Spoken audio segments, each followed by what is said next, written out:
Hello, aujourd'hui je te fais une petite vidéo sur qu'est-ce que c'est que le yoga informé sur le trauma, puisque je vois quand même pas mal, peut-être encore un peu plus là dans le milieu anglo-saxon, mais ça arrive comme d'habitude 10-15 ans après chez nous, et il y a comme quelque chose à chaque fois que c'est à la mode, il y a le bon côté de tout le monde en parle et c'est chouette maintenant que peut-être nos générations parlent enfin de ce que c'est le trauma, de ce que sont les traumas en fait, et de comment ça impacte autant l'individuel que le collectif et l'intergénérationnel et le comment ça se fait qu'on a une mentalité de manque alors qu'on n'a pas vécu la guerre nous, ouais mais nos ancêtres l'ont vécu. Donc voilà, il y a comme un truc de waouh, génial en fait. Joie d'un côté de pouvoir enfin poser des mots, enfin accéder à toutes ces connaissances-là et peut-être encore plus avec Internet et de milliers de livres qui adressent ces thématiques-là et de pouvoir vulgariser, simplifier, donner accès à. Donc c'est hyper joyeux de ce côté-là. Et en même temps, il y a toujours le revers un petit peu de la médaille, le côté de, en fait, des fois c'est un petit peu trop simplifié, un petit peu trop approprié, encore une fois, cette notion d'appropriation là, culturelle ou juste scientifique aussi, de dire oui, oui, c'est bon, on a compris, on est informé sur le trauma et basta. Euh, bon, qu'est-ce que c'est en fait, d'accord? Alors en sachant que moi j'ai arrêté mes études de psycho parce que ça me convenait pas dans l'instant où j'en étais moi, c'était pas ce que j'avais envie d'apprendre du tout et ça répondait pas en tout cas à mes besoins d'être avec l'autre, d'être avec moi-même non plus et de comprendre le fonctionnement holistique d'une personne, pas juste s'arrêter à des mécanismes finalement. Donc il y a comme quelque chose de beaucoup plus complet avec cette idée d'informer sur le trauma. Donc il y a Trauma Sensitive qui est copyright, qui est vraiment un label on va dire qui a été créé par plusieurs docteurs en psychiatrie, je crois, si je dis pas de bêtises, mais je mettrai le lien aussi dans la barre de description. Et puis il y a Informer sur le trauma, donc avec les mêmes piliers de compétences, mais qui sont juste pas labellisés par cette école-là. Et donc moi c'est via plusieurs formations, de nombreuses formations que j'ai pu rentrer dans ce milieu-là et aussi par mon besoin moi et mon processus thérapeutique à moi en résolution du trauma, en somatic experiencing, qui a été fondé par le docteur Peter Levine. Et donc en fait progressivement comment est-ce qu'on fait notre petite tambouille et qu'est-ce qu'on comprend, qu'est-ce qu'on retient de ce que ça veut dire un yoga informé sur le trauma. Donc pour moi, il y a plusieurs piliers, et peut-être qu'ils ne me viendront pas tous, et auquel cas je ferai une autre vidéo là-dessus. Il y a vraiment quelque chose de l'ordre du choix, en fait, de l'ordre de l'agentivité de chaque personne, de comment finalement donner le libre arbitre, ou essayer de faciliter ce retour au libre arbitre de chaque élève pendant le cours de yoga. Et ça peut passer par, tiens, ça c'est des propositions, et vous l'adaptez comme vous le sentez. Ou ça c'est une forme, une asana, une posture qu'on va pouvoir peut-être essayer aujourd'hui, puis chacune la teste à son rythme, la teste avec ses outils, ses accessoires, mais aussi peut-être a le choix de ne pas la faire en fait.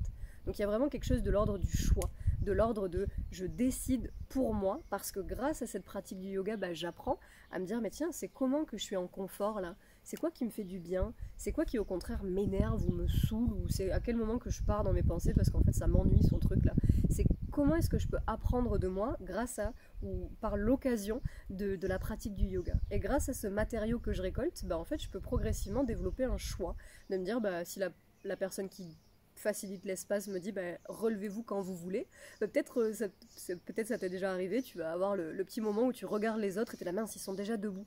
Ouais, ils sont déjà debout, mais en fait peut-être que moi j'ai envie de rester 2-3 respirations de plus. Donc comment est-ce que l'espace il peut être proposé assez libre dans ces conditions-là pour que chacune puisse évoluer à son rythme, mais aussi dans son amplitude de mouvement. Voilà, donc il y a plein de facettes de comment s'approprier la pratique. Mais il y a aussi quelque chose de l'ordre de la connaissance physiologique aussi, biologique, de en fait c'est quoi la corrégulation par exemple. C'est quoi la notion de comment mon système nerveux il s'adapte et il est adapté et il est aussi orchestré par les autres systèmes nerveux qui sont dans cette même pièce. Donc comment est-ce qu'on peut les uns les autres s'harmoniser en fait finalement? Et qu'est-ce que ça veut dire en tant que personne, en tant que prof? En fait, peut-être ça veut dire aussi faire son chemin sur soi pour avoir un système nerveux qui est dans cette flexibilité-là et pas dans cette zénitude, encore une fois, en permanence, mais en tout cas cet état de disponibilité, de pouvoir de temps en temps ressentir de l'activation et puis être dans cet état de dispo. Et comment est-ce que moi ou la personne qui est prof peut elle-même revenir plus près de soi et être le plus dans sa présence, en fait, le plus dans son intégrité pour offrir juste par elle-même quelque chose qui est entre guillemets sécurisant pour l'autre.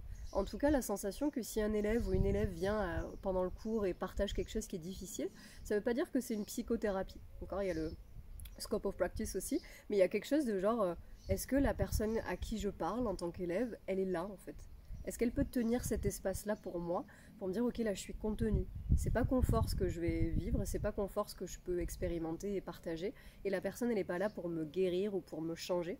Par contre, elle est juste là pour témoigner avec moi, pour me soutenir dans cette période-là, dans ce partage-là, et bah, progressivement pour que mon corps il puisse lui-même intégrer, processer, digérer et donc bah, rétablir un équilibre progressivement. Donc il y a autant de la, on va dire quelque chose d'assez spirituel dans le sens de la relation à l'autre, mais aussi quelque chose de très scientifiquement fondé. Hein. Est-ce que je peux être dans mon parasympathique pour accueillir l'autre et lui permettre progressivement d'être dans son parasympathique? En fait, il y a vraiment quelque chose d'assez basique aussi. Et donc, il y a des concepts assez clés en psychologie et aussi en biopsychosocial, hein, avec ce modèle-là, cette idée que bah, d'avoir la conscience qu'il y a plein de systèmes d'oppression qui sont en place autour de nous et qu'on internalise progressivement, comme l'image du corps, comme la couleur de peau, comme l'appartenance sociale ou financière aussi. Et comment est-ce qu'on fait pour, en tant que prof, en tant que facilitateur, facilitatrice de l'espace, eh bien on puisse en avoir conscience, peut-être même le partager avec les élèves, mais en tout cas se rappeler qu'il n'y a rien à changer, il n'y a rien à guérir chez l'autre, mais il y a bien quelque chose de comment est-ce qu'on peut naviguer tout ce qu'on traverse ensemble, consciemment ou pas, avec le plus de confort possible, avec le plus de ressources possibles.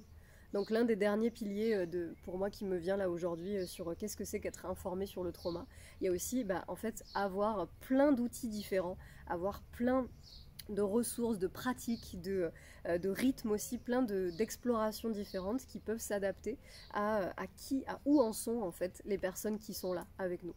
Donc vraiment comme pas imposer, et ça rejoint le premier point du choix, hein, mais comme pas imposer un résultat attendu ou avoir vraiment une image préconçue de ce à quoi ça doit ressembler et que cette pratique c'est censé faire du bien. En fait non, en fait c'est censé proposer une expérience à quelqu'un en fait. Et peut-être que des exercices de tapping pour soi-disant réguler, en fait peut-être qu'une personne ça va la déréguler complet parce que c'était trop pour elle en fait. Et ça veut pas dire que la prof a mal fait hein, ou que la pratique est nulle, ça veut juste dire que la personne où elle en est, c'est pas ça qui lui convient. Donc avoir un panel d'outils, de ressources qui est le plus large possible pour pouvoir justement proposer diverses options et différents angles aussi de réception de ça, et donc après revenir dans son parasympathique et de pouvoir accueillir la manière dont ça réagit pour l'autre. Et il y a finalement un autre point qui me vient aussi, qui pop-up là dans le mental, le côté du vocabulaire. C'est quoi le vocabulaire qui est utilisé dans ce cours-là qui me permet en fait de me sentir relativement en sécurité? Est-ce que je peux sentir que en fait j'ai besoin de rien atteindre pour